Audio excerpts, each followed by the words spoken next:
Hello friends, Sunday ആയതുകൊണ്ട് ഇന്ന് പ്രത്യേകിച്ച് പരിപാടിയൊന്നും ഇല്ലാത്തതുകൊണ്ടും ഒന്ന് ചൂണ്ടയിടാൻ വേണ്ടി ഇറങ്ങിയതാണ്. കസിൻസും കൂടെ ഉണ്ട്. അപ്പോൾ നമ്മൾ ആദ്യം പോയെന്ന് വെച്ചാൽ പള്ളാത്തുരുത്തിയിലേക്കാണ് പോയത്.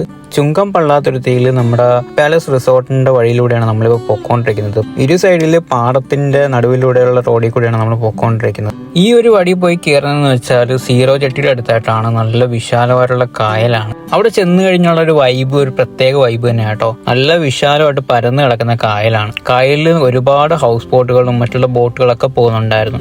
ഞങ്ങൾ പോയ ടൈം എന്ന് പറയുന്നത് വെയിലൊക്കെ പോയ ടൈമായിരുന്നു. അതുകൊണ്ട് തന്നെ നല്ല അടിപൊളി ഫോട്ടോസും വീഡിയോസൊക്കെ എടുക്കാൻ പറ്റി. അങ്ങനെ ഞങ്ങൾ ഞങ്ങളുടെ പരിപാടി തുടങ്ങി ചൂണ്ടയിടാൻ വേണ്ടി. നിഹാലിനും നബീലിനൊക്കെ ഓരോ മീനൊക്കെ വെച്ച് കിട്ടി. പക്ഷെ എനിക്ക് മാത്രം ഒന്നും കിട്ടിയില്ല. ഞാൻ മീന് തീറ്റി കൊടുക്കാൻ വേണ്ടി പോയതുപോലെ ആയിപ്പോയി. വലിയ രീതിയിൽ കൊത്തോ കാര്യങ്ങളോ ഒന്നും ഇല്ലാത്തത് കൊണ്ട് ഞങ്ങൾ പതിയെ അവിടെ നിന്ന് മൂവ് ചെയ്ത് കുറച്ച് നേരം കായൽ ഭംഗിയൊക്കെ ആസ്വദിച്ച് അവിടെയൊക്കെ നിന്നു.